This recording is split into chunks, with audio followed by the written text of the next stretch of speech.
Howdy, who all my stock market gamblers? Welcome today. I'm Tall Mike. So glad you're here. All right, so what do we got going on in the markets? Well, pretty much the same thing, right? We're staying above that 20-day moving average and continuing to try to press higher, try to get to new record highs. Now, this is a short trading week.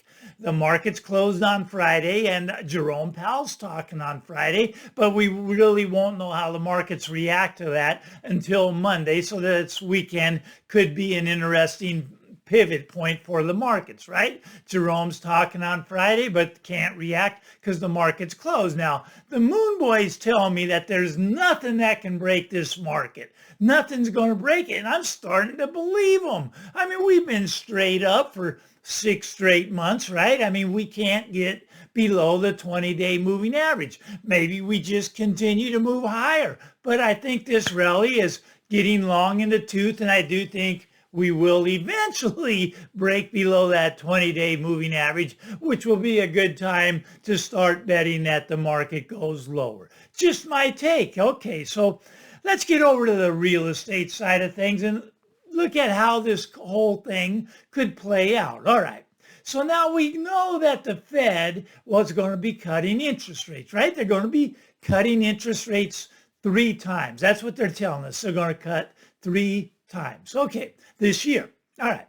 Now, why are they doing that? Well, their boy Biden, right? They want to get him reelected. If you cut interest rates, he's got a better chance of getting reelected. Well, let's look at what would happen if they don't cut the rate. If they don't cut the rate, you're going to start to see the banks toppling over because of the commercial real estate crisis, because of the bond market crisis. The banks will start to fall over. So you got to cut interest rates to give Biden a chance to get reelected. So they're going to cut 2 to 3 times, let's call it, over the course of the year. Now, I think this is going to be where the crucial mistake comes. This is where the big mistake is actually going to happen. See, they're going to be cutting rates into this massive commodity boom cycle. Okay, oil's going up, copper's going up, gold's going up, groceries are going up. We're in a commodity boom cycle.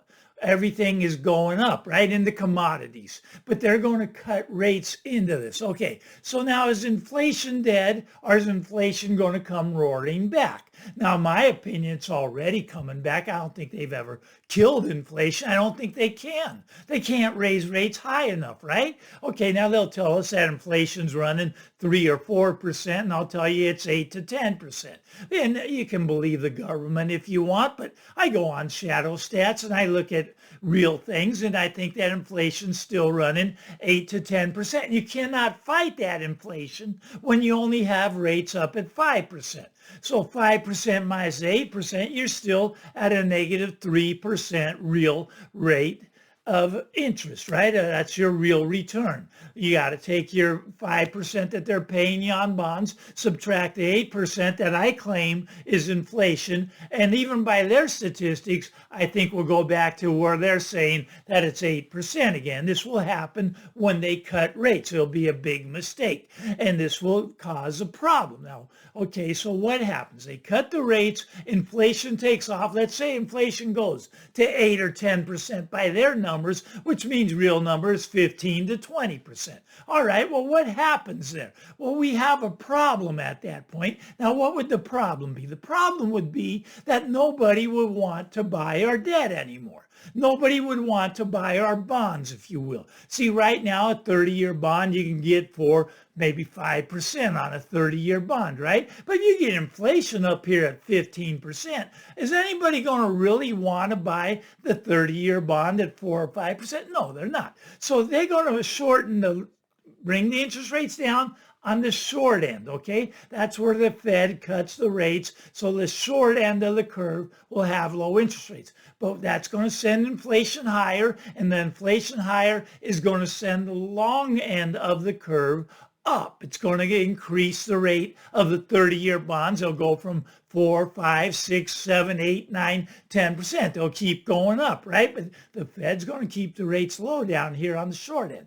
Okay, so that's going to be more back to normal. But what you see right now, we have an inverted curve where the 2-year pays more than the 10-year. That's very unusual. But as soon as it inverts, that's where the bad stuff starts to happen. That's where the recession comes. That's where even the Great Depression comes. That's where the Fed loses control. So they're going to cut rates on the short end, going to send inflation up, going to send the long end of the curve up. Now, what's that going to do to mortgage rates? Well, mortgage rates right now running about 7%, but it's going to send them higher, right? Because mortgage rates 30-year money. So it's going to send them up 7, 8, 9, 10%. And that's just, that's not going to be good for your house, not going to be good for real estate, but it's going to send them higher. You see, we have a debt problem in the United States. Nobody's going to want to buy our debt. And the debt market is going to melt down when they lower rates. Inflation goes up, debt market's going to start to melt down. Now let's talk about the debt market a little bit. All right. So in 1980, we had $1 trillion in debt in 1980. Okay, now it took 28 years from 1980 to 2008 to go from 1 trillion in debt to 10 trillion in debt. Okay, 28 years. All right, that's interesting. Okay, well, how long did it take us to get the next 10 trillion? Well, let me put it this way.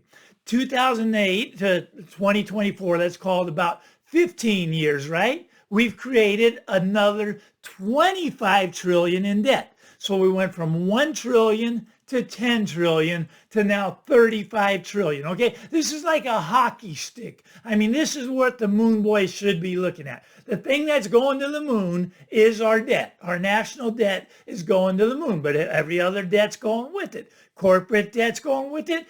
Personal debt's going with it. State debt's going with it. All the debt is going up and up and up, right? Okay, so we have a debt problem. We're going to get this meltdown in the debt market. You see, when they lower rates, inflation's going to be going up. Nobody's going to want to buy this debt at 3, 4, 5% that it's at now. They're going to need to get 10, 12, 15% to buy the long end of the curve. I mean, it's just common sense, right? If you're running inflation numbers that are 15%, you're not going to want to loan the government money for 30 years at 4%. That'd just be a way for them to really confiscate your money, right? So, okay, so the debt market is going to melt down. It's basically they're going to have auctions trying to sell this long debt, and there's not going to be any buyers. There's going to be no bid. It's called no bid. It goes to no bid. And what does that do? It shoots the interest rate straight up. It'll be like a hockey stick. The debt's a hockey stick going from 1 trillion to 10 trillion to 35 trillion, hockey stick. Same will be the way the interest rates will be going on the long end of the curve. And that long end of the curve is where interest rates will be going on your mortgage. So your mortgage payment, you're locked in, right? 2.8, you got that? Okay, you're locked in. But the new person coming to buy your house will have to be looking at 8, 10, 12, maybe even 15% for their mortgage. Okay, so what's that going to do to the price of your house? Well, it's going to go from $1 million down to about, 800 down to 600, maybe even down to 400. I know, right? That's insanity. That's not possible, right? Nobody believes that. But that's actually what could very likely happen. Now, don't worry, though. You're locked in at 2.8%, but maybe you got an $800,000 loan on $1 million property. So you owe $800,000. You got $200,000 in equity. You're feeling pretty rich right now, right? When that $2 million home goes 800, 600, 400, oh no, I'm 200,000 underwater. Oh no, I'm 400,000 underwater. But it's cool though, right? I'm locked in at 2.8%. Now this doesn't happen overnight, although it could. You see, things can change very quickly. You see, we're in what's called right now, we're in the everything bubble. Everything's in a bubble. There's nothing that's not in a bubble, right? I mean, stock market's in a bubble, the housing market, biggest bubble in the history of the world. We're in this everything bubble, bonds in a big bubble, right? Okay, and these are all going to come crashing down, probably at the same time, and people are going to be pretty devastated when the everything bubble starts to collapse. Everything's going to be coming down at the same time. People are going to get devastated. So what's going to happen? Well, there's a few things that can happen. You can keep making your payment at 2.8%, right? And that's going to be great as long as you have a job. You see, once the recession hit, once the depression hits, things are going to start to look a little bit different. 2.8% is great until you don't have a job. No job, 2.8% sucks because you got to make that payment every month and you can't do it. And plus your house is now underwater. You were feeling house rich, right? And oh, your 401k plan, it was way up here. Now it got cut in half too. Your house got cut in half, the 401k plan. You're not feeling very rich. You're out of work. You have 2.8. You're locked in, but you stop making the payment because you can't do it. You don't have money coming in anymore. What happens? What happens to the house? Well, eventually it goes back to the bank, right? And then the bank calls me up, say, Mike, put this on the market and just get rid of it at anything. We don't want the house. So you get this fire sale going. It's circling the drain downward. Now, will this play out this year? I know there's an election coming. I know everybody wants to protect Biden, lower the rate so he has a fair chance to win the election. That's all right. All right. So, but that lowering of the rates is what sets the snowball effect off. Lower the rates, inflation takes off, high end of the curve takes off, no buyers for your house, inventory starts piling on, people get laid off, more inventory starts piling on. You see, this is already starting. People are not aware that this is already starting. The housing collapse is already starting. I mean, you can look at the new home market, if you will. New homes. Look at new homes. They're down 16%. Year over year, right? And it's worse than that because they're giving you like $30,000, $40,000 to upgrade the home, even though they're discounting the price by 16%. And then what are they doing? Well, then they're buying down your mortgage on top of it from 8 to 7 to 6 to 5. So you will buy the house, right? And this is going to become a problem. Right now, it's all working, right? Right now, everything's still moving through, but they're building a lot of houses coming onto the market. What else is coming onto the market? A lot of apartment buildings coming onto the market. But Mike, I don't want an apartment. I just want a house. Look at that. May be true. And you will get your opportunity to buy that house because the rents on apartments are going to start to drop. They're going to actually go into a free fall. A lot of people say, but Mike, not in my area. This could never, ever, ever happen in my area.